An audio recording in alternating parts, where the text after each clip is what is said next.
Hello प्रिय विद्यार्थियों, आपका स्वागत है हमारे YouTube channel Kushwaha sir official में। तो आज हम क्लास 10 का सेकंड चैप्टर स्टार्ट करने जा रहे हैं, जिसका नाम है अम्ल क्षारक तथा लवण। यह इसका प्रथम पार्ट है। अब हम पार्ट डाल दिया करेंगे, तो यह आपका पार्ट नंबर 1 है।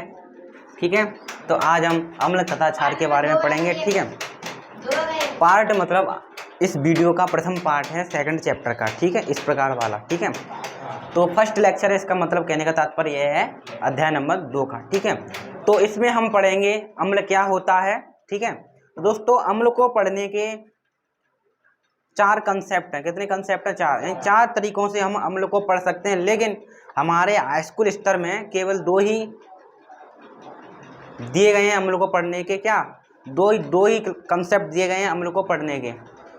वैसे कितने कंसेप्ट होते हैं? 4 कंसेप्ट होते हैं, लेकिन अम्ल को हम 2 कंसेप्ट ही पढ़ेंगे, क्योंकि हाई स्कूल में 2 ही कंसेप्ट दिए गए हैं। ठीक है, आगे के 2 कंसेप्ट यानी टोटल मिलाकर जो 4 कंसेप्ट बनते हैं वो आपके कक्षा 11 में प्रदान किए जाएंगे आपको। ठीक है, तो फिलहाल के लिए आपको 2 कंसेप्ट ही पढ़ने हैं। जो आप पहला कंसेप्ट तो आपने 6th 7th क्लास 8 में ही पढ़ा हुआ, लेकिन तो ठीक है, कोई दिक्कत नहीं है। हाँ, तो हम अम्ल को पढ़ रहे हैं। ठीक है, तो अब हेडिंग लगाएंगे अम्ल। देखो, अम्ल को दोस्तों इंग्लिश में कहते हैं एसिड। क्या कहते हैं? एसिड,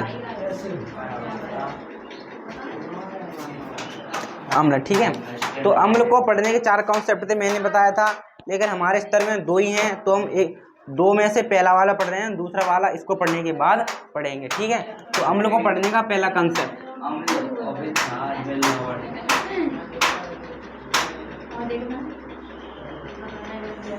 ठीक है, जो आपका पहला कंसेप्ट है, इसके अनुसार हम देखते हैं अम्ल आपका क्या होता है। ठीक है, अम्ल आपका क्या होता है। तो कंसेप्ट नंबर 1 के अनुसार अम्ल आपके पता क्या होते हैं? आपने पहला सुना होगा, अम्ल वह होते हैं जो क्या हो, स्वाद में कैसे हो, खट्टे हो। यानी जो पदार्थ स्वाद में खट्टे होते हैं क्या कहलाते हैं? अम्ल कहलाते हैं। कोई सी भी चीज हो आपके पास, अगर वह खट्टी है तो उसमें अम्ल उपस्थित है। आपका क्या है? उसमें अम्ल उपस्थित है। अभी हम लिखाएंगे। ठीक है, तो आप लिखेंगे कंसेप्ट नंबर 1 के अनुसार अम्ल क्या होते हैं? अम्ल क्या होते हैं? क्या होते हैं? ये स्वाद में खट्टे होते हैं। क्या होते हैं? ये स्वाद में खट्टे होते हैं।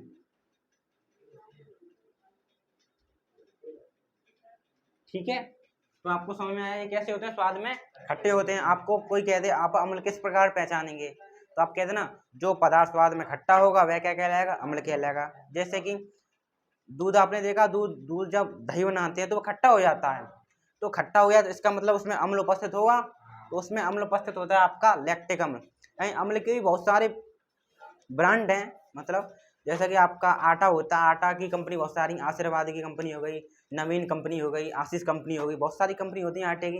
तो इसी प्रकार जो आपका अम्ल है, अम्ल भी कई प्रकार के होते हैं। प्रकार मतलब प्रकार तो 2 ही हैं, मतलब उसके टाइप बहुत प्रकार के। जैसे कि आपका नाइट्रिक अम्ल हो गया, एसिटिक अम्ल हो गया, सल्फ्यूरिक अम्ल हो गया, बहुत प्रकार के ब्रांड है। ठीक है, तो अम्ल क्या होते हैं? आपसे पूछे अम्ल क्या है? जो स्वाद में खट्टा हो, अम्ल कहलाएगा। ठीक है, दूसरा तरीका कैसे अम्ल को पहचानने का, जहाँ प्रयोगशाला में जाओगे, आपने टीवी वगैरह वगैरह में देखी हो, लैब होती है, उसमें बहुत सारे साइंटिस्ट होते हैं, वो प्रयोग करते रहते हैं उसमें, तो उसको बोलते हैं लेबोरेटरी यानी प्रयोगशाला। तो जब आप प्रयोगशाला में जाओगे तो एक पेपर होता है, किसका? लिटमस पेपर होता है। क्या होता है आपके वहां पर? होता है लिटमस पेपर। लिटमस पेपर आप मार्केट से भी लेकर आ सकते हो। लिटमस पेपर होता है। ठीक है, इसके भी बहुत सारे कलर होते हैं। तो मान लीजिए आप क्या करना, बाजार से नीला लिटमस पेपर लेके आना। क्या लेके आना? नीला लिटमस पेपर लेकर आना। ठीक है, नीला लिटमस पेपर लेकर आप आ गए। अब क्या करना है आपको? नीले लिटमस पेपर के ऊपर आपको क्या डाल देना है? अम्ल डाल देना है। ठीक है, क्या डाल देना है आपको? अम्ल डाल देना है। जैसे ही आप अम्ल को नीले लिटमस पेपर के ऊपर डालोगे तो पता क्या हो जाएगा? तो आपका नीला लिटमस पेपर है, उसका रंग बदल जाएगा, वह हो जाएगा लाल। क्या हो जाएगा आपका? लाल हो जाएगा। समझ में आया? तो आपसे दूसरा पॉइंट क्या होगा, जो अम्ल होते हैं वो क्या करते हैं? नीले लिटमस पेपर को किस में बदल देते हैं? लाल लिटमस पेपर में। ठीक है, ये प्रयोग सत्य है। तो आप दूसरा पॉइंट लिखोगे क्या? ये नीले लिटमस को, लिटमस क्या है? एक पेपर होता है। ठीक है, ये नीले लिटमस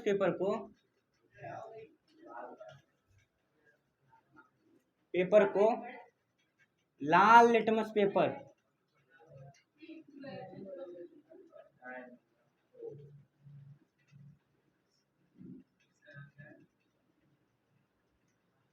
बदलते हैं, ठीक है। हाँ, तो आपको समझ में आया। अम्ल क्या करते हैं, अम्ल नीले लिटमस पेपर को किस में बदलते हैं, लाल लिटमस पेपर में बदलते हैं। पेपर में क्वेश्चन आया हुआ है, अम्ल नीले लिटमस को कर देते हैं। ऑप्शन दिए थे लाल, नीला, पीला, हरा, तो आपको क्या लगाना था, लाल लगाना, ठीक है। तो इसको याद करने की एक मैं ट्रिक भी लिख दे रहा हूं। तो आप इसको याद कर लें, किससे, अनिल से। किससे, अनिल। आ से होता है आपका अम्ल, नी से नीला और ला से लाल। तो समझ में आया। और आपको कंफ्यूजन हो अम्ल नीले को लाल करते हैं कि लाल को नीला करते हैं, तो आप याद कर लीजिए अनिल। अम्ल क्या करते हैं, अनिल करते हैं, मतलब अम्ल नीले को लाल, ठीक है। समझ में आया। आप इस ट्रिक को भी उतार सकते हैं।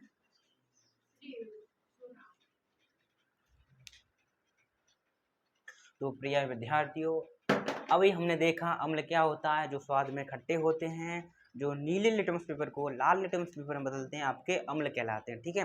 तो हम यहाँ पर देख रहे हैं, कुछ अम्ल देख रहे हैं और उनके रासायनिक नाम देख रहे हैं, ठीक है। तो आप पहला अम्ल लिखेंगे, ठीक है, जिसका नाम है हाइड्रोक्लोरिक अम्ल।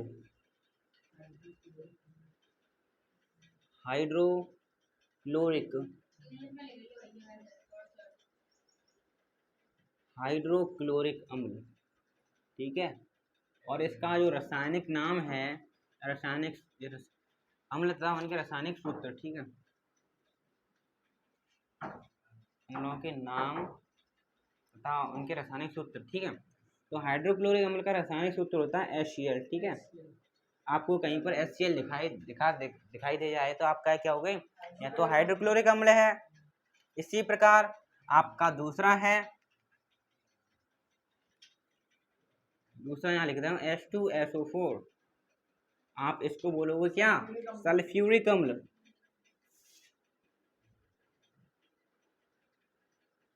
सल्फ्यूरिक अम्ल, ठीक है।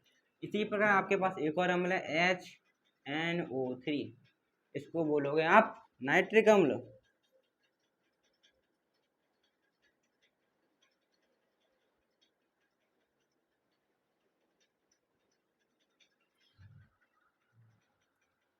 इसी प्रकार आपके पास एक और है, इसका नाम है CH3COOH, इसका नाम है एसिटिक अम्ल।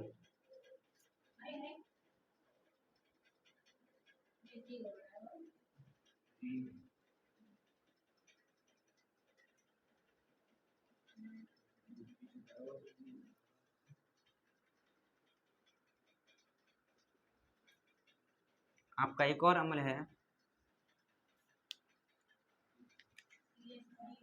HCOOH, इसको हम बोलते हैं मेथेनोइक अम्ल।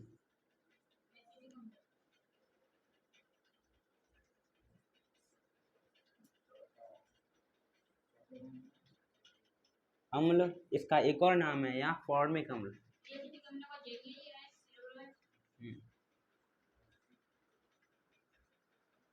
तो आप इतने अम्लों को याद करें, उनके नाम, और मैंने उनके रासायनिक सूत्र लिखे हैं। वैसे बहुत सारे अम्ल होते हैं, जैसे कार्बोनिक अम्ल होता है, सल्फ्यूरस अम्ल होता है, लैक्टिक अम्ल होता है, बहुत सारे अम्ल होते हैं, टार्टरिक एसिड होता है। तो आप इतने याद करें फिलहाल के लिए, जो आपके लिए बहुत महत्वपूर्ण है। तो प्रिय विद्यार्थियों, मैंने आपको बताया जितनी भी खट्टी चीजें हैं उनमें अम्ल उपस्थित होता है। फॉर एग्जाम्पल के लिए आपका दूध, यानी आपका दही मान लें, ठीक है। दही आपका क्या होता है, खट्टा होता है कि नहीं होता है। दही आपका खट्टा है तो उसमें कोई ना कोई तो अम्ल उपस्थित होगा, ठीक है। तो समझने की दृष्टि से मैं आपको बता देता हूँ, जो आपका दही होता है उसमें अम्ल उपस्थित होता है, कौन सा, लैक्टिक अम्ल। कौन सा, लैक्टिक अम्ल उपस्थित होता है। इसी प्रकार आपकी जो इमली होती है, इमली में आपका टार्टरिक अम्ल उपस्थित होता है। इमली में आपका टार्टरिक अम्ल उपस्थित होता है। नींबू और संतरे में आपका सिट्रिक अम्ल उपस्थित होता है। और जो आपका टमाटर होता है वह भी खट्टा होता है, उसमें ऑक्जेलिक अम्ल उपस्थित होता है। आपने सुना हो सिरका, सिरका का अचार, और सिरके में आपका अम्ल उपस्थित होता है कौन सा, अम्ल प्रस्तुत होता है, उसमें भी आपका अम्ल प्रस्तुत होता है। क्यों? क्योंकि वह भी खट्टा है। और इसी प्रकार आपका जो आपने देखो चींटी का डंक आपको काट लेता है, चींटी का डंक काट लेता है तो उसके चींटी के डंक में कौन सा अम्ल होता है? ये वाला होता है, मेथोनिक अम्ल, ये वाला। ठीक है, इस प्रकार आपको समझ में आया होगा। तो प्रिय विद्यार्थियों, हम यहाँ पर देख रहे हैं अम्लों की रासायनिक गुण, केमिकल प्रॉपर्टी ऑफ एसिड। ठीक है, तो आपकी पहली प्रॉपर्टी है जो आपके अम्ल होते हैं, अम्ल वह धातुओं से अभिक्रिया करके क्या देते हैं? लवण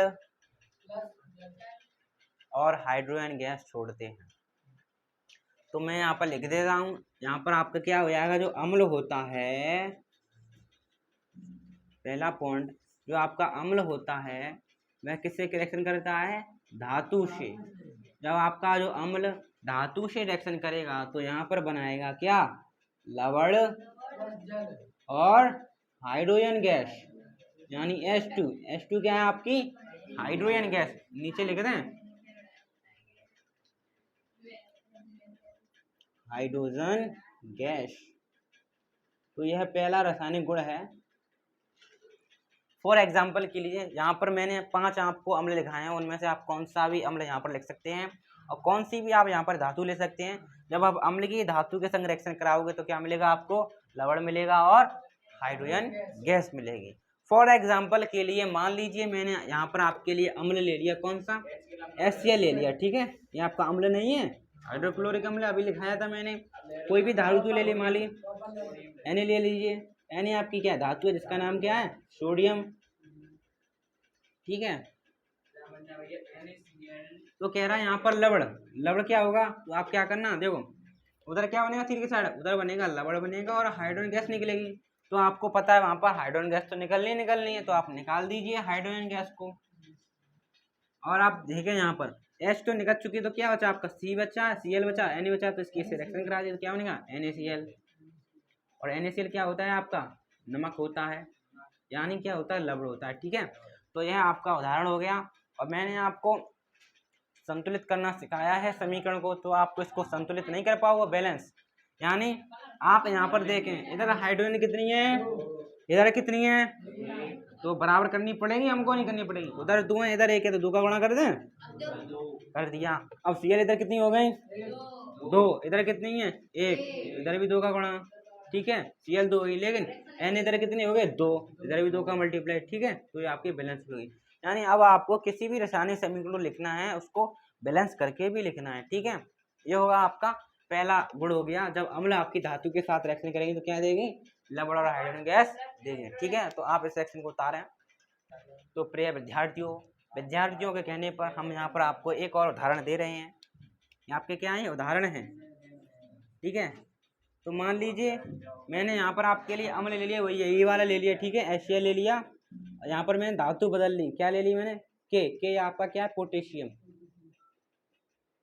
तो आप इसकी रिएक्शन करके दिखाएं हमको। ये आपका अम्ल है, ये आपकी धातु है, इस रिएक्शन को कंप्लीट करें। ठीक है, आप इसको संतुलित करके भी दिखाएं हमको। तो प्रिय विद्यार्थियों, हमने देखा यह आपका अम्ल है, यह आपकी धातु है। जब अम्ल धातु से क्रिया करती है तो बनाती है लवण और हाइड्रोजन गैस। तो आंख मीच कर आप यहाँ पर हाइड्रोजन गैस निकाल दें, निकल गई। क्या बचा? यानी आपकी H निकल गई, क्या बचा? Cl बचा, K बचा। K को Cl से मिला दें तो आपके क्या बनेगा? KCl। और KCl आपका क्या होता है? लवण होता है। तो आप बैलेंस करें, यहाँ पर आपके हाइड्रोजन कितनी है? 2, इधर कितनी है? 1, और नाइंसाफी है, इधर भी 2 का मल्टीप्लाई। ठीक है, आपके H यहाँ पर 2 हो गए और Cl यहाँ पर कितनी होगी? आपकी यहाँ पर भी 2 हो गई है। यहाँ पर कितनी है? Cl 1 ही है, तो इधर भी 2 का मल्टीप्लाई कर दिया। अब यहाँ पर K देखें, K कितने हो गए? K भी 2 हो गए, यहाँ कितना? 1, तो इधर भी 2 का मल्टीप्लाई। ये आपकी बैलेंस हो गई और ये इसके एग्जाम्पल हो गए। आप इसको नोट करें। अब हम एक और प्रॉपर्टी देखेंगे। तो प्यारे विद्यार्थियों, अब हम यहाँ पर HW के लिए आपके लिए होमवर्क में एक रिएक्शन दे रहे हैं जिसे आप घर से करके लाएंगे। अब की बार हमने अम्ल ले लिया H2SO4। ठीक है, इसकी रिएक्शन कराई किससे? कैल्शियम से। ठीक है, Ca को क्या बोलते हैं हम? कैल्शियम। ठीक है, आप इसका जवाब कमेंट में भी हमको प्रदान करा सकते हैं। ठीक है, तो आपको यहाँ पर इसका बताना क्या उत्पाद बनेगा आपके लिए या घर के लिए, आप इसको नोट करें। अब हम आगे बढ़ेंगे। तो प्रिय विद्यार्थियों, अम्लों के रासायनिक गुण में थोड़ा सा विराम लगाएंगे हम, उसको बाद में स्टार्ट करेंगे।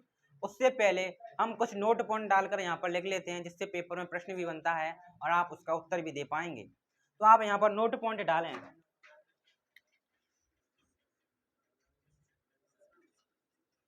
बहुत ही महत्वपूर्ण बात है जिसको नोट पॉइंट में डाला गया है। तो विद्यार्थियों, आपसे पेपर में पूछा जा सकता है, क्या पूछा जा सकता है, जो दही और जो आपके खट्टे फल हैं, दही या आपके जो खट्टे फल हैं, उन्हें धातुओं के बर्तन में क्यों नहीं रखना चाहिए। इसी प्रकार आपको पेपर में प्रश्न पूछेगा। क्या पूछेगा? दही एवं जितने भी आपके खट्टे फल होते हैं उन्हें धातुओं के बर्तन में नहीं रखना चाहिए। आपसे पूछेगा क्यों, तो इसका जवाब यहाँ पर मिलेगा। देखो, जो आपके दही व खट्टे फल होते हैं उन्हें धातुओं के बर्तन में नहीं रखा जाता। क्यों नहीं रखा जाता है? क्योंकि मैंने आपको बताया था, जितने भी आपके खट्टे फल होते हैं उनमें क्या उपस्थित होता है?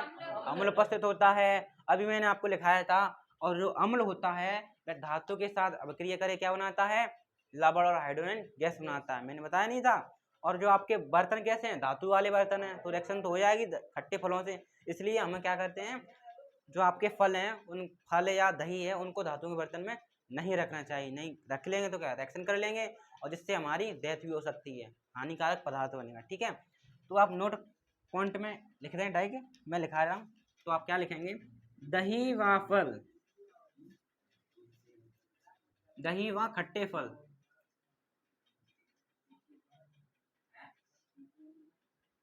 जिनका स्वाद खट्टा, दही व खट्टे फल, छोड़ने वो तो खट्टा तो होगा। हाँ, इस प्रकार लिख सकते हैं, दही व फल जिनका स्वाद खट्टा होता है, जिनका स्वाद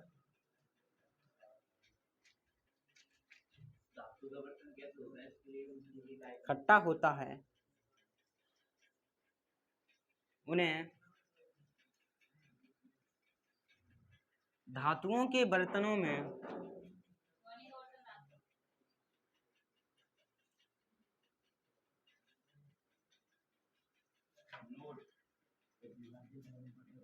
नहीं रखना चाहिए।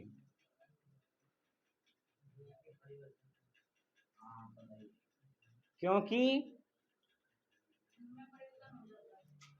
उनमें अम्ल उपस्थित होता है।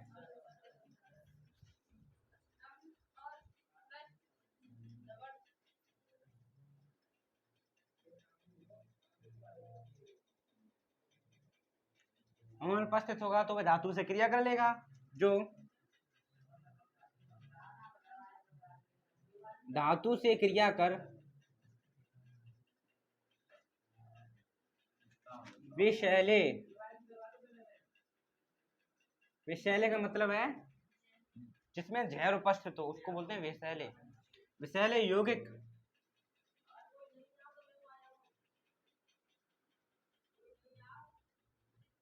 बनाते हैं जो हमारी सेहत के लिए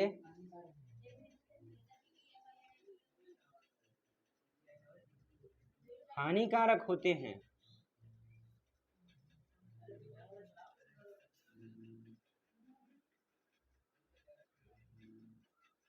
तो आशा है आपको यह समझ में आया होगा, आप इसे नोट करें। तो दोस्तों, यहाँ पर परिवर्तन नहीं था, बर्तनों लिखें। ठीक है, आप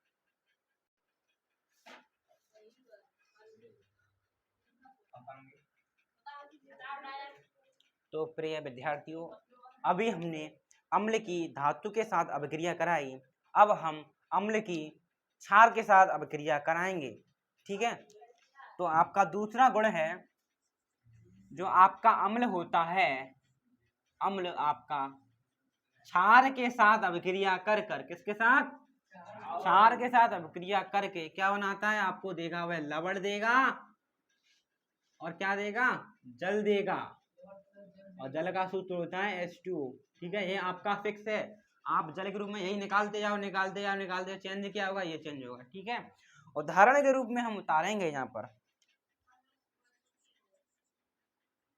अम्ल आप कौन सा भी उठा लीजिए, मान लीजिए अम्ल लेकर आ गया मैं वही HCl, इसको क्या बोलेंगे हम? हाइड्रोक्लोरिक अम्ल।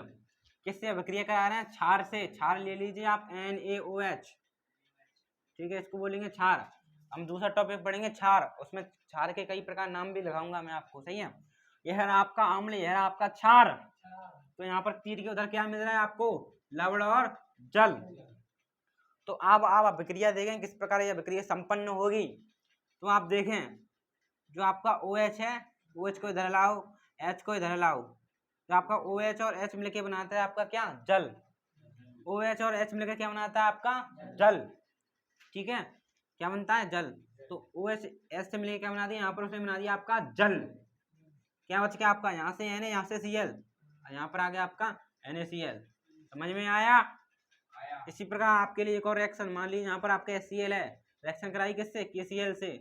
बना दीजिए, नहीं KCl नहीं KOH, करा दीजिए अभिक्रिया, बना दीजिए उधर का उत्पाद। तो आप देखेंगे यह आपका अम्ल है, यह आपका क्षार है। जब आपका अम्ल क्षार से अभिक्रिया करता है तो क्या देगा? लवण और जल देगा। तो आंख मीच कर आप जल को निकाल दें, ठीक है, आपका K बचा, Cl बचा, आपका बन गया KCl, ठीक है। तो यह आपका बन गया, आप इसको बोलेंगे पोटेशियम क्लोराइड, पोटेशियम क्लोराइड, इसको जल बोलेंगे। ये रहा O, ये रहा O। समझ में आया? आप इसको नोट करें, बोलोगे ना। देखो हम देख रहे हैं उदासीनीकरण अभिक्रिया क्या होती है। जब आपका अम्ल क्षार के साथ अभिक्रिया करता है तो क्या देगा? लवण देगा और जल देगा, और यही अभिक्रिया क्या कहलाएगी? उदासीनीकरण अभिक्रिया कहलाएगी। तो आप यहाँ पर लिखेंगे, क्या लिखेंगे? जब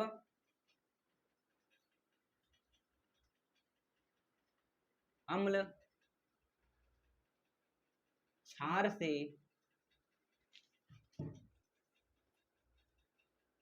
अभिक्रिया करता है तो लवण एवं जल बनता है। इस अभिक्रिया को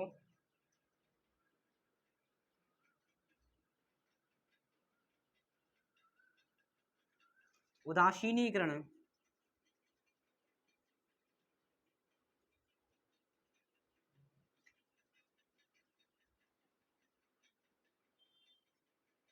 अभिक्रिया कहते हैं।